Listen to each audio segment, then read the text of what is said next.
देशवासियों का स्वागत है, भारतवासियों का स्वागत है। दर्शकों, जब भी हमारे में से किसी के घर पे, परिवार पे या और भी किसी तरीके से मुसीबत या प्रॉब्लम आती है, कोई समस्या आती है, तो अगर शारीरिक बीमारी हो तो जाहिर सी बात है कि हम डॉक्टर को देवता मानते हैं, भगवान मानते हैं, फटाफट डॉक्टर के पास जाते हैं। और अगर डॉक्टर जनित कोई परेशानी ना हो तो जाहिर सी बात है फिर हम भगवान के पास जाते हैं, मंदिर में जाते हैं। इसके अलावा हम भूले जाते हैं कभी कभी कि एक और देवता समान व्यक्ति है, तीसरा एक स्वरूप है जो लोगों की मदद करते हैं, वो होते हैं ज्योतिष। जब लोगों के पास कोई ऐसी परेशानी ना हो जो डॉक्टरों से जिसका इलाज हो या भगवान के पास प्रार्थना करते करते थके जा रहे हो, तब लोग ज्योतिष के पास जाते हैं। किसी प्रकार का रतन या किसी प्रकार की वास्तु की स्थिति को थोड़ा सा फेर बदल करके या किसी प्रकार की कुंडली का ज्ञान बताने पर लोगों की बहुत सी समस्याएं, संकट, परेशानियां दूर हो जाती हैं। लेकिन असली और बेहतर ज्योतिष मिलने में भी बड़ी जटिलता थी। आज हम आपको एक ऐसे वाकई ही प्रकांड विद्वान ज्योतिष से मिलवाने जा रहे हैं। नीचे उनका नंबर भी लिखा हुआ है। ये कभी भी आपको कोई भी परेशानी वगैरह आप आजमा के देखिएगा, फोन पे ही उनसे पूछिएगा। एक अलौकिक चमत्कार है उनके अंदर, एक अलौकिक ज्ञान है उनके अंदर, एक परम शक्ति परमात्मा के द्वारा दिव्य ज्ञान से कि वो आपकी कुंडली देख के, आपका हाथ देख के, आपका चेहरा देख के आपकी समस्याओं के विषय बताते हैं। नाम है उनका विशाल गुप्ता, यहाँ सामने की तरफ मौजूद है। विशाल जी, ताजा खबर चैनल में आपका बहुत बहुत स्वागत है। थैंक यू सर, मतलब मुझे ये बताइए कि आप विशाल गुप्ता जी हैं, विशाल शर्मा जी नहीं। तो आप मिल खोलते, फैक्ट्री खोलते, कॉलेज और यूनिवर्सिटी खोलते तो समझ में आता। ये ज्योतिष का शौक आपको कैसे लगा? अब देखिए, जैसे आप कह रहे हैं कि ज्योतिष का शौक मुझे कैसे लगा। अब ज्योतिष होता क्या है? ज्योतिष होता है तारों की गणना। जो आपके भाग्य में होता है वो खींच करके आपको लेकर के जाता है। तो अब मेरा काम अगर ज्योतिष का है तो सितारे मुझे इसी तरफ लेकर के आए हैं। डेफिनेटली। अगर मेरे सितारे मुझे मिल की तरफ लेकर के जाते या फिर किसी कपड़े की दुकान या ज्वेलरी की तरफ लेकर के जाते तो फिर मैं वहीं पर ही काम करता। अब क्योंकि मेरे सितारे सपोर्ट ही मुझे एस्ट्रोलॉजी के लिए करते थे तो मैं एस्ट्रोलॉजी में गया। मैंने मतलब लता मंगेशकर का भाग्य लिख दिया गया था कि वो गायिका ही बनेंगे। सचिन तेंदुलकर का पहले से ही सितारों का खेल था कि वो क्रिकेटर बनेंगे। बिल्कुल। अगर आप मान लीजिए सचिन तेंदुलकर से गाना गवाएंगे और लता मंगेशकर से क्रिकेट खिलवाएंगे तो वो नहीं होंगे ना। तो ईश्वर ने आपको आपके काम के लिए ही बनाया है और आप उसी काम में परफेक्ट हो सकते हैं। तो मेरे को ईश्वर ने एस्ट्रोलॉजी एंड वास्तु के लिए बनाया है तो मैं इसी चीज में परफेक्ट हूँ। जी जी।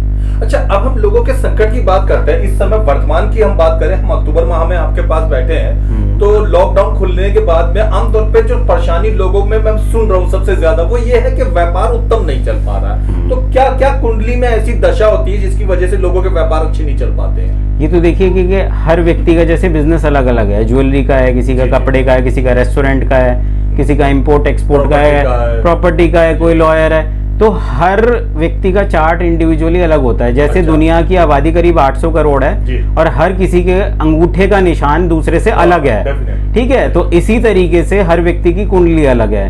हजारों लोग बिजनेस कर रहे हैं ज्वेलरी का या कपड़े का, इसमें से कुछ का बहुत अच्छा चल रहा है और कुछ का बहुत अच्छा नहीं चल रहा है। तो आपका चार्ट आपके बिजनेस में कहाँ रुकावट दे रहा है ये आपकी कुंडली देख करके ही पता किया जा सकता है। तो ये इंडिविजुअल लेवल के ऊपर हम चार्ट को देखते हैं। अब देखिए कि पेट में 1000 तरीके की परेशानी होती है, लेकिन हर किसी का एक्सरे करना पड़ता है, हर किसी का आपको टेस्ट लेना पड़ता है और टेस्ट के बाद जब पूरा रिजल्ट आता है तो फिर हम उसका ट्रीटमेंट करते हैं। इसी तरीके से आपकी date of birth, time of birth, place of birth हम लेते हैं, चार्ट बनाते हैं। चार्ट के अंदर कौन सा प्लैनेट आपको सपोर्ट कर रहा है या कौन सा आपकी लाइफ में हर्डल्स क्रिएट कर रहा है वो हम देखते हैं और उसके अकॉर्डिंगली हम आपको सोल्यूशन प्रोवाइड कराते हैं। अच्छा, हमारा आपका लाखों हजारों दर्शक देख रहे हैं, घरेलू महिलाएं देख रही बहुत सारी। आमतौर पर घरेलू महिलाओं के हिसाब से बात करें तो एक व्यापारी की अलग समस्याएं होती हैं, घरेलू महिलाओं की अलग समस्याएं होती हैं। बिल्कुल। तो क्या कुंडली के द्वारा क्या सभी प्रकार की समस्याएं हल करी जा सकती हैं या कुछ एक रह जाती है, कुछ एक नहीं हो पाती? बहुत बढ़िया सवाल है। देखिए क्या है कि हमारे क्लासिक्स में लिखा है, ये मैं नहीं कह रहा हूँ, ये हमारे क्लासिक्स में लिखा है कि किसी भी प्रकार की समस्या को आप 5 तरीके के हमारे पास सॉल्यूशंस हैं, उनसे दूर कर सकते हैं। उसमें है जाप, यज्ञ, दान, रत्न और औषधि। ये क्लासिक्स में लिखा है। सबसे पहले नंबर पे जाप है, दूसरे नंबर पे यज्ञ है, तीसरे नंबर पे दान है, चौथे नंबर पे रत्न है और 5वें नंबर पे औषधि है। तो औषधि क्योंकि आयुर्वेद का सब्जेक्ट है उसमें हम ज्यादा इन्वॉल्व होते नहीं हैं। बाकी जो 4 चीजें हैं उससे हम अपनी डे टू डे जो रूटीन की समस्या है उनका काफी हद तक निवारण कर सकते हैं, पहली चीज। और दूसरी चीज, कोई भी समस्या 100% हल नहीं हो सकती किसी भी तरीके से।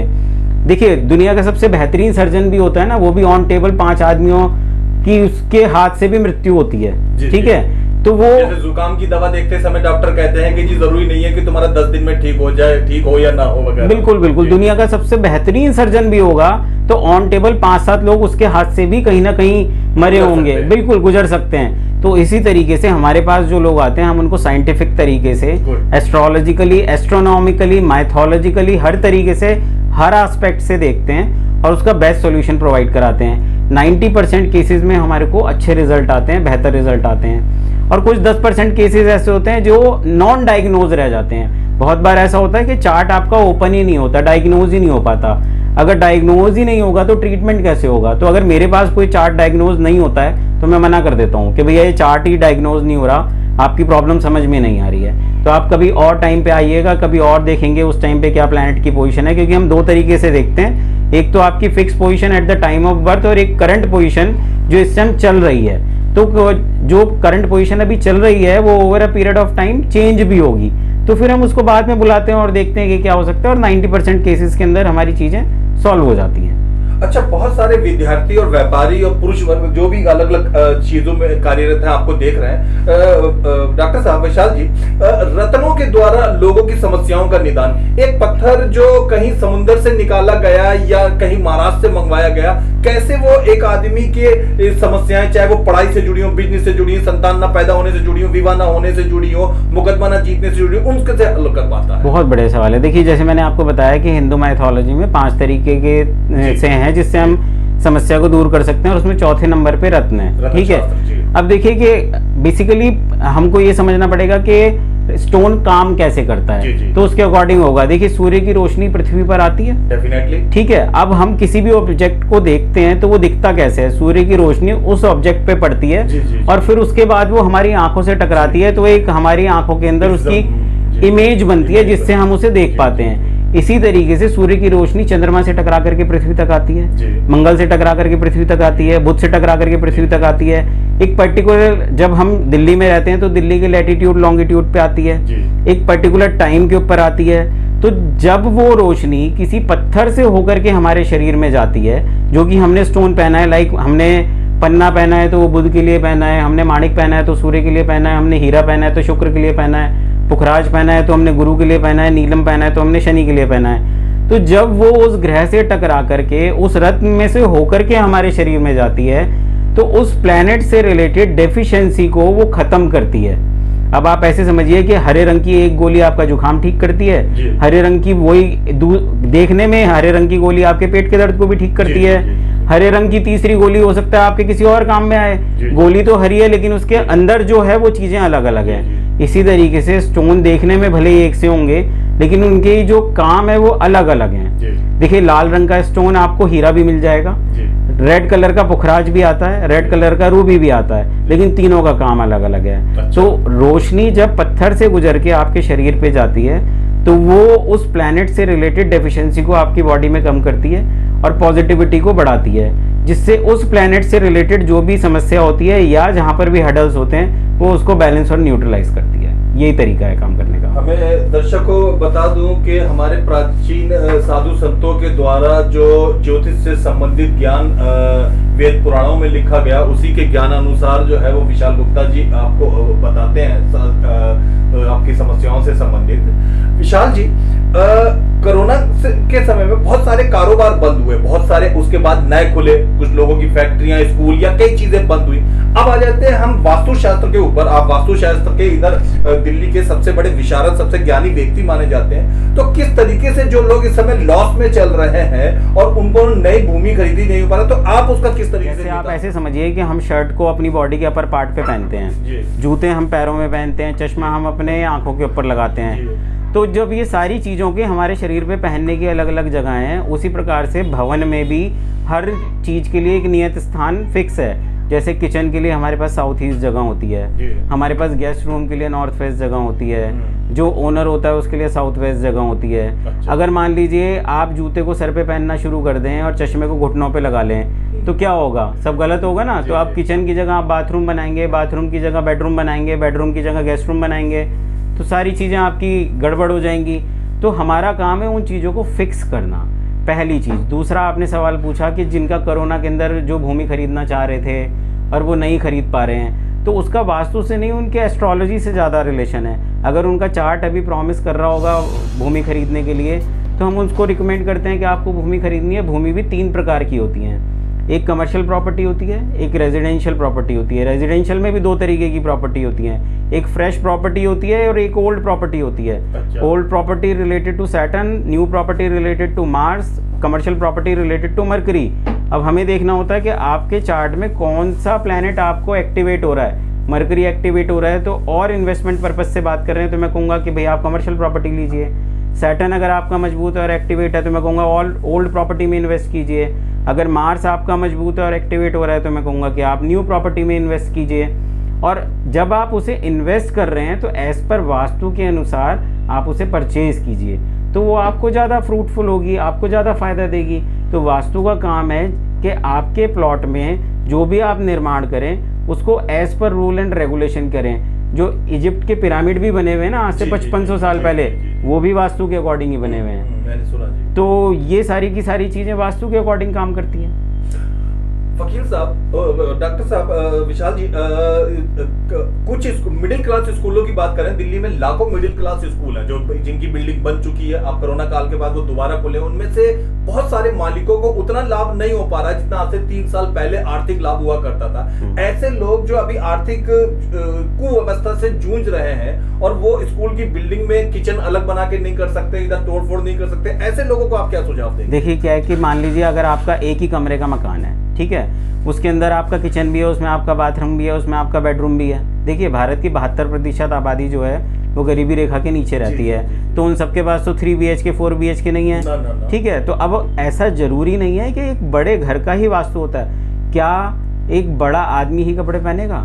छोटा आदमी भी तो जूते, चप्पल, सारी चीजें, चश्मा ढकेगा ना। तो इसका मतलब ये नहीं है कि वो चश्मा घुटनों पे पहनने लग जाए, ठीक है ना, जूते सर पे पहनने लग जाए। तो अगर आपका एक कमरे का ही है तो हम एक कमरे के वास्तु के लिए उस कमरे के दिशाओं के ऊपर फोकस करते हैं। जैसे उस कमरे के अंदर 4 दिशाएं तो हैं ही ना, ईस्ट वेस्ट नॉर्थ साउथ, और उनकी 4 सब दिशाएं भी हैं, नॉर्थ ईस्ट साउथ वेस्ट भी होगा।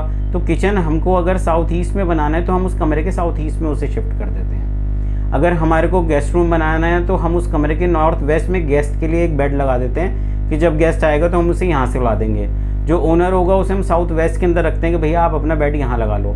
कमरा नहीं है आपके पास सेपरेट, तो उसी कमरे की दिशाओं में हम एडजस्टमेंट करते हैं एज पर वास्तु।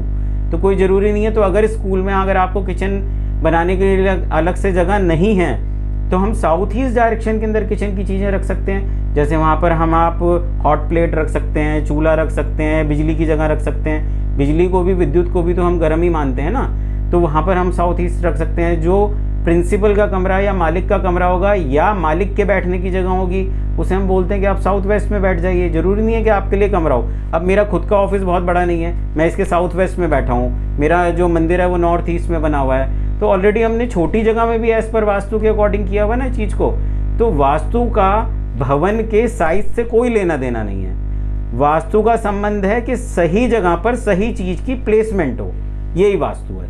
अंतिम प्रश्न की तरफ आता हूँ। बहुत सारी समस्याओं का हल कुंडली में या वास्तु में पूजा के द्वारा आता है, और इस समय दिवाली का उत्सव चल रहा है तो ज्यादातर घरों में किसी ना किसी प्रकार की पूजा वगैरह चलती रहती है। तो पूजा विधि के द्वारा आप किस प्रकार से उपचार करते हैं? देखिए पूजा को ना, पूजा एक बड़ा शब्द है, ठीक है। जैसे मैंने बोला जाप, यज्ञ, दान, रत्न, औषधि, ये 5 चीजें हैं। अब पूजा के अंदर जाप यज्ञ दोनों आ जाते हैं। अच्छा, ठीक है। पूजा के अंदर तो आपको दिवाली की पूजा के अंदर कुछ नहीं करना, आपने स्थिर लगन लेना है। देखिए हमारे पास ना लगन से मतलब क्या है कि आप किसी भी पंडित से या किसी भी एस्ट्रोलॉजर से पूछेंगे तो 12 लगन होते हैं, 12 राशियां होती हैं। देखिए सूर्य का जो ऑर्बिट है वो 360 डिग्री का और उसमें 12 राशियां हैं। उसके अंदर कुछ स्थिर राशि हैं, कुछ चलित राशि हैं, कुछ द्विस्वभाव राशि है। आप क्या चाहते हैं, लक्ष्मी आपके यहाँ स्थिर रहे या चलित रहे?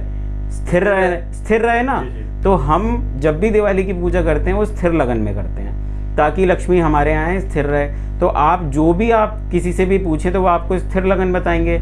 आप उसके अंदर देख लीजिए आपके लिए शुभ मुहूर्त कौन सा निकल रहा है स्थिर लगन के अंदर, उस दौरान सिंपल आप लक्ष्मी जी की पूजा कीजिए।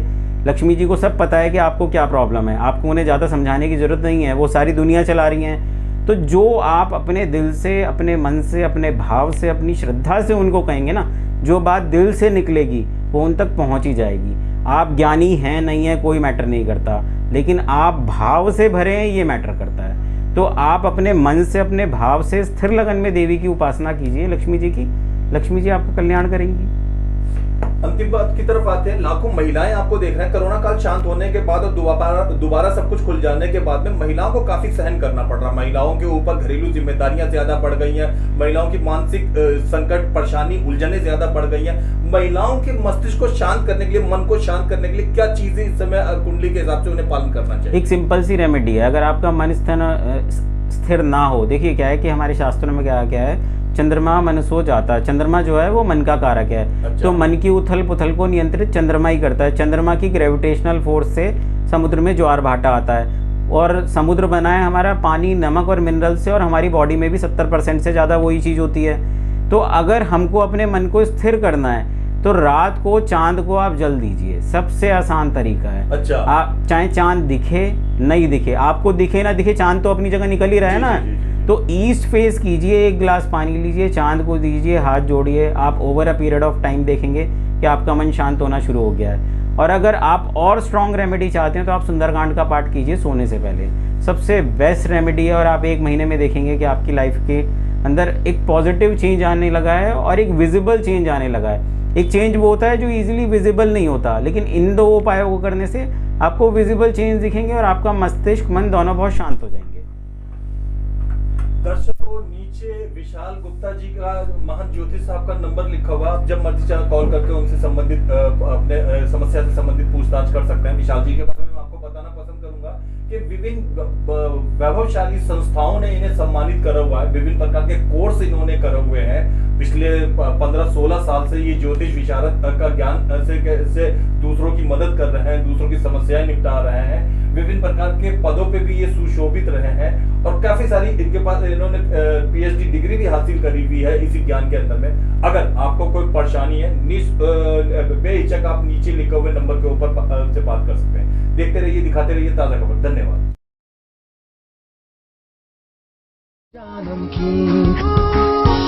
शुद्ध मूंगफली तेल से निर्मित, मजे से खाइए, शाम से खिलाइए। पूजा नमकीन।